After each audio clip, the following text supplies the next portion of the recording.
Breaking news చూస్తున్నాం. Hero Naga Chaitanya పెళ్లి విషయంలో పలుమార్లు జ్యోతిష్యం పేరుతో జోక్యం చేసుకున్న వేణుస్వామికి జలక్ తగిలింది. ఆయనకు తెలంగాణ మహిళా కమిషన్ నోటీసులు జారీ చేసింది.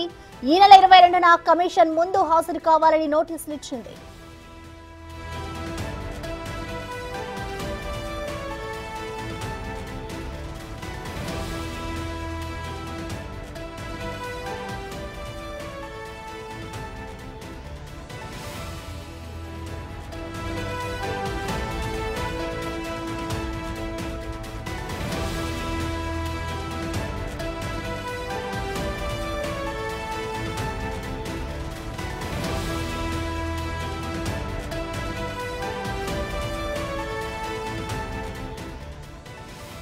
హీరో నాగ చైతన్య పెళ్లి విషయంలో పలుమార్లు జ్యోతిష్యం పేరుతో జోక్యం చేసుకున్న వేణుస్వామికి జలక్ తగిలింది.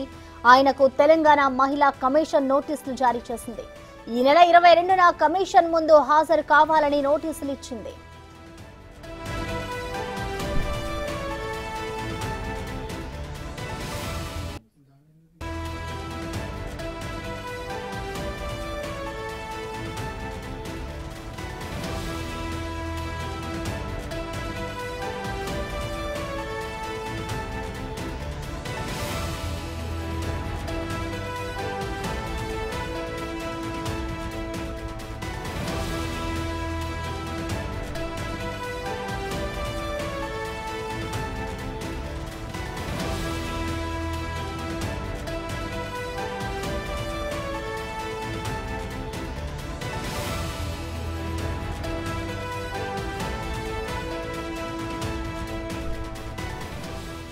హీరో నాగ చైతన్య పెళ్లి విషయంలో పలుమార్లు జ్యోతిష్యం పేరుతో జోక్యం చేసుకున్న వేణుస్వామికి జలక్ తగిలింది.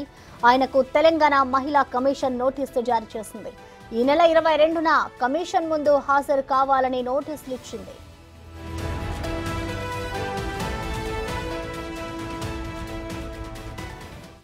దీనిపై మరింత సమాచారాన్ని మా అసోసియేట్ ఇన్పుట్ ఎడిటర్ నగేష్ అందిస్తారు. నగేష్, చెప్పండి, తెలంగాణ మహిళా కమిషన్ అయితే వేణుస్వామికి నోటీసులు ఇచ్చింది. మరి నోటీసులకు సంబంధించి వేణుస్వామి స్పందించారా? విచారణకు హాజరవుతారనుకోవచ్చా నగేష్? అంటే ఖచ్చితంగా నోటీసులకైతే ఆన్సర్ ఇవ్వాల్సిన పరిస్థితి అయితే వేణుస్వామికి ఏర్పడింది. ఈ నెల 22న మహిళా కమిషన్ ముందు హాజరు కావాలని చెప్పి మహిళా కమిషన్ నోటీసుల్లో పేర్కొంది.